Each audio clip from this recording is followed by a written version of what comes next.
And welcome to another episode of Live Feed with your host, Richard Santiago. Live Feed is brought to you by Traveling Tech Teacher for all your digital resources. Check out travelingtechteacher.com.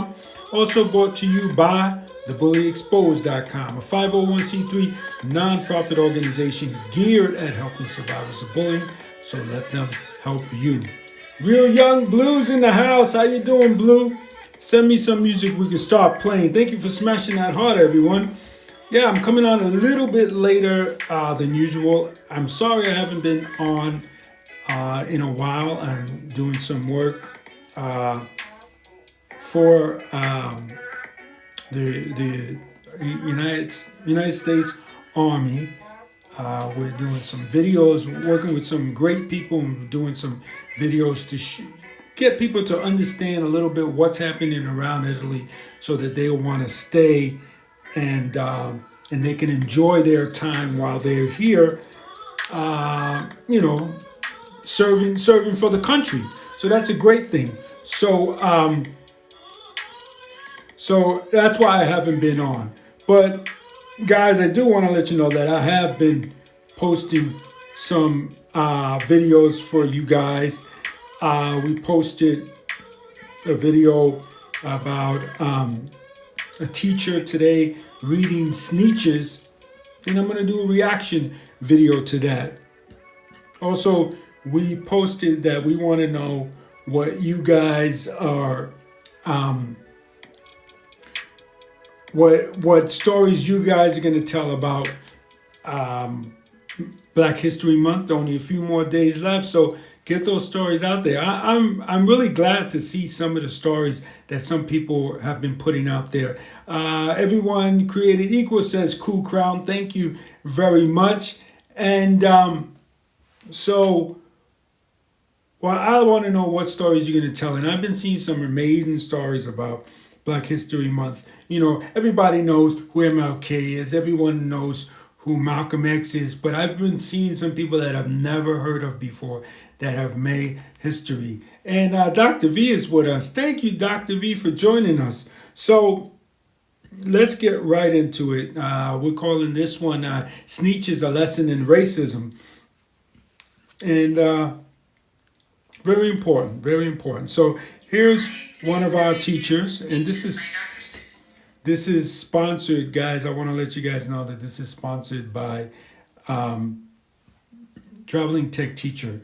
The teachers over at Traveling Tech Teacher have read some books, so enjoy that. And again, thank you, Traveling Tech Teacher, for that. So let's see. So let's listen to this. Hi, today I'm going to read you The Sneetches by Dr. Seuss. Now the star-bellied Sneetches had bellies with stars. The plain-bellied Sneetches had none upon theirs. So as a kid, I used to really enjoy this. They were really so small. Let me pause it right there real quick. I used to really enjoy this book as a kid because it really made you think of how ridiculous racism really is, right? So the story opens up with two birds. They look exactly alike except for one has a star and one doesn't. And apparently the one with the star is the better of the two birds. Which of course isn't true. It wouldn't matter at all. But because they had stars, all the star-bellied Sneetches would brag, "We're the best kind of Sneetch on the beaches," with their snoot. Oh, I lost sound. I was afraid this was happening off the internet. They'd snort. Well, nothing to do with the plain-bellied sort. And whenever they met someone they were out walking, they hike right on past them without even talking. When the star Let me see. I think thank you everyone that's joining us. Jimmy, Marianne, thank you for joining us. I think I have it. Let's see here.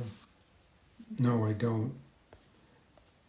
Well, anyway, I'm going to go by memory here. So if you have not seen or heard of this book, The Sneetches, it's basically two birds, look exactly alike, like I said. One has a star, one doesn't. And the ones with the stars are always never speaking to the ones without the stars, and they act snooty and everything like that. Until a guy comes, Sylvester Monkey McBean is his name, and he tells the Sneetches without stars that he's can put stars on them, and then you can be the best on the beaches, right? You can be the best birds on the beaches with the stars. So he puts the stars on them.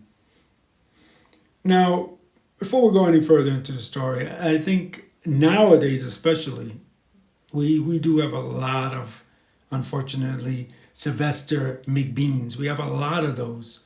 People who stir up racism, keep people who continue racism going. And it's a shame. It's a shame. But they're out there. They're out there, and you got to be very careful for them. And Young Blue says he's black. Thank you, Young Blue. You got to watch out for these so-called, Sylvester McMonkey McBeans, and you have to learn when you see one to ignore one. That's for sure.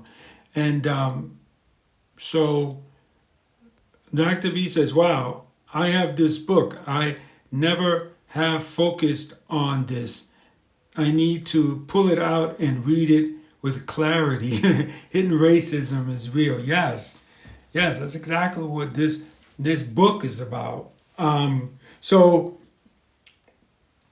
McMurkin McBean puts stars on the birds without stars, or the Sneetches, I should say, excuse me. The Sneetches without stars. The Sneetches with the stars get upset. And he says, "Oh, don't worry. I can take your stars off of you, and now you'll be the best on the beach." And what is the message there?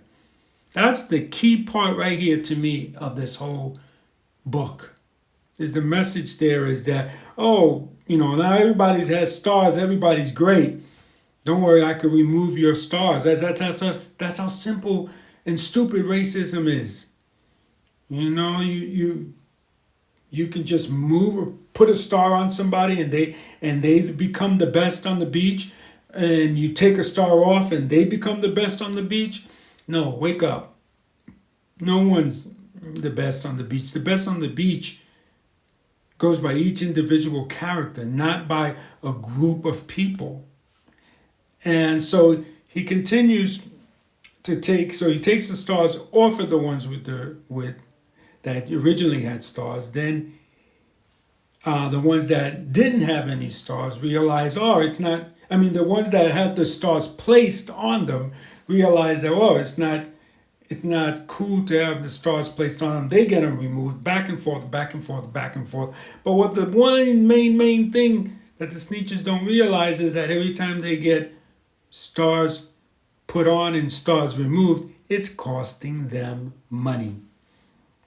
So finally, none of them have any more money, and Sylvester McMonkey McBean packs up his star-off machine and rides off into the sunset. And that is exactly what's going on in society nowadays. Even though this book was written, I couldn't tell you when the book was written. I don't remember right now. If I had to take a guess, I probably would say the 70s sometime. It's still true today. People come in with their lies about racism, and then just write off and collect. You hear that all the time, especially with politicians. They scare people, into giving them money so they can continue to become senators and stuff like that. Then when they get there, they really don't do anything, or they take that money and they use it for something else. So let's see. It's really, I picked the worst background, you guys. Let me see if I can read what you're saying. So there's somebody on my album who said that they are grateful for every opportunity that they get to make music. Oh, that's cool.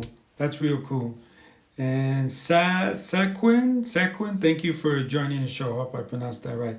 And everyone created equal 678 says, I agree. No one is better than anyone else. It doesn't matter if someone has more money or a cooler car. That's right. And the doctor says, so we're getting a doctor's point of view from all this. She says, affirmation, excuse me, self fulfillment, and it's hard to read this. I'm sorry, guys. Prophecy is powerful. Let's see. It was published in '61. Thank you, Dr. V. Dr. V, checking it out for me and letting me know what year. Thank you so much. I appreciate that, Dr. V. 1961. And it's really funny because when we were deciding that we should do a reaction video to that video, that I'm sorry I can't play it right now because of the internet, the slow internet here in Italy. But there was some things that were brought to our attention that maybe Dr. Seuss himself was racist, that he said some racist things in his life. So it's funny that he should write a book about this. And he really wrote a book about a lot of great things, like for me, or what's the name of the book? Green Eggs and Ham is about not judging things and not judging people, not judging things in your life, not judging food. Just because it doesn't look good doesn't mean that it's going to taste bad. So he had a bunch of great lessons, and someone can say, that the story of Green Eggs and Ham could be about racism. You're judging something just based on the cover, and you're judging that it's going to be bad just because of the cover, and you get to know it, or in this case, you taste it, and you realize, oh wow, it's not so bad. So it could be a take also on racism, and it would be very sad if he had this great mind and he wrote the way that he wrote, and his heartfelt books that teach lessons, and him himself were racist. It would be bad. But we did come across some things that might have suggested that he was racist. And who knows, maybe he said these racist things when he was young, and he grew up, and he became a better person from it, and that's when he wrote Sneetches and Green Eggs and Ham. Who knows? Okay. Blue says that he sent a song. Blue, my internet is really bad. Let me see if I can actually play anything. Unfortunately, the internet's not that good here in Italy. As I guess you can say, as an American, I found that it's not as good as I thought it would be here in Italy. But let me see if we can play Blue's song. But that's what Green Eggs and Ham is about. So let me continue on. So Sylvester McMonkey McBean rides off with all the money of all the Sneetches, and then they learn that it doesn't matter if you have a star on your stomach or if you don't have a star. All Sneetches are good, and I think that the Sneetches are people, So all people are good, no matter what. Like our new friend, everyone's created equals 678 says, doesn't matter what you're driving, what you have, we're all the same, and it's really a shame that people think this way. The other day I was listening to some music by a guy named Andy Gibb. And Andy Gibb died at a very young age in 1988. And I think he had only one album. And it was successful, very successful. And he would have been like, very successful if he had not passed away. Now, It said he passed away. You know, it's really funny because I look it up and it says he passed away from a heart attack. But when I was young, and I remember his death when he passed away, it was I could have sworn it was an overdose or it was complications due to drugs. So I guess they're trying to save his legacy by saying that he died of a heart attack, and it's really a shame that they do that. You know, because I mean it's okay that they do that, but what I really don't like is how I also read that Sam Cooke, originally when I learned about his death when I was young, he was found in a seedy hotel in a bad part of town, and one of the witnesses to his death was a prostitute, is what they said. But that turns out that wasn't true.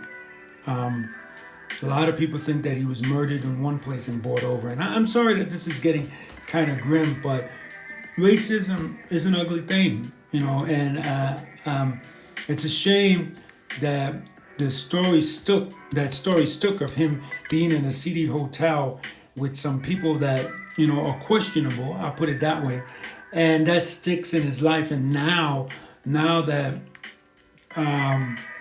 I don't know why it's now. I don't know why the truth is coming out, but now the truth is coming out. And the same thing with Michael Jackson. I have a friend that strongly believes that he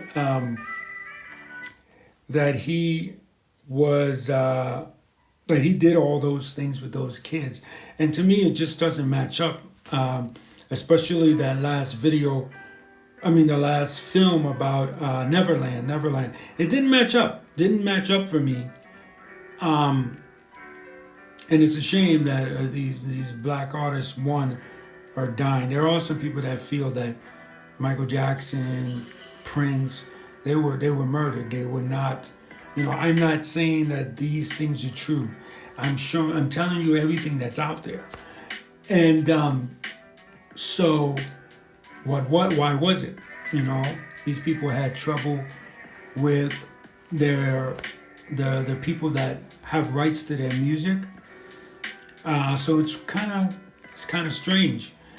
But racism is an ugly thing, and Martin Luther King said that the only real objective to racism is genocide. And it's true. Right? If you hate somebody so much, what's the next step, right? To get rid of them, unfortunately.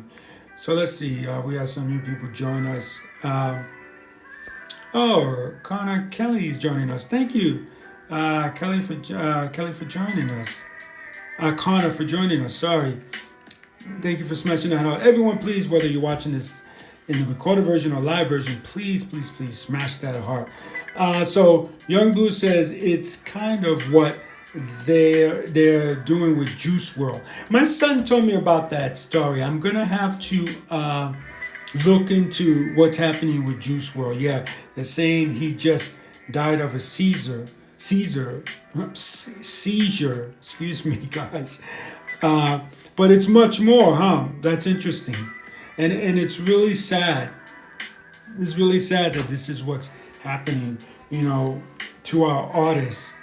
And sometimes, if he's the right color, they investigate and they do a good, thorough investigation. Sometimes, if he's not, whatever story the killer portrayed out there is what sticks. And it's sad because my dad loved Race to Speak Up. Thank you for joining the show. My dad loved Sam Cooke. I love Sam Cooke, and I can't listen to his music because now there's a group of people that feel this way, and to be safe, I'm gonna go with it because I like to err on the safe side. That the person who murdered him is a person that's getting the rights to his music, and it's a shame, and it seems like it's still going on today because it's happening to the rapper Juice World, and that's a shame. Yeah, sometimes some big corporations this is what they're alleging, guys. That some big corporations have the rights to these people's music, and they want to disconnect themselves from those rights so that they can make the money. After all, they are the artists. And what ends up happening is sometimes these people end up being killed, and it's a shame. And that's what happened to Sam Cooke. And so maybe if you're young, look up Sam Cooke. He had a lot of great hits, and learn about his story. But Sneetches. So the Sneetches at the end, if you didn't catch it, they learn to get along. Lady Butterflower 12, thank you for joining the show. And let's see, Young Blue says, but he publicly said he did drugs and he rapped about it. Yeah, and that's how they get you. You know, they paint this picture that the person was so bad that and that's what got him killed. But some of the time that's not it. You know, that's not what occurred, and that's what they did with Sam Cooke. Yeah, he loved the ladies. You know, he loved the ladies. Who doesn't love the ladies, right? He loved the ladies, and so they figured that a way that they can have him murdered would be in a seedy hotel with questionable people. And Connor says, freaking capitalism and greed. Yes. You know, that's the picture they wanna paint, and because someone might do drugs or because someone might have gotten in trouble with the law in the past, they amplify that, and they do the death around that is what some people are alleging about Sam Cooke. The Juice World story, I don't really know, but it'd be interesting to find out. Dr. V says, great show, gotta run. Taking the dogs to the vet. Okay, Dr. V, thank you for stopping by. Smash that heart, guys, for Dr. V. And Blue says, I gotta go. And yeah, you know, we've been on and we talked about our stories, so I think it's a perfect time right now to put this show to rest as well. But remember, doesn't matter whether you have a star on your belly or not, you're still special. Remember that, guys. So live feed is brought to you by Traveling Tech Teacher. For all your digital resources, check out travelingtechteacher.com. Also brought to you by thebullyexposed.com, a 501c3 nonprofit organization geared at helping survivors of bullying. So let them help you. I want to thank you all for making this show great, for putting in your comments. If you think of another comment, or if you're watching this in the recorded version, please smash the heart. Please give us your comments. Start some nice dialogue going. And remember, anyone can wear the crown. Anyone can be a hero. Be kind to one another, guys, and have a great day. Bye.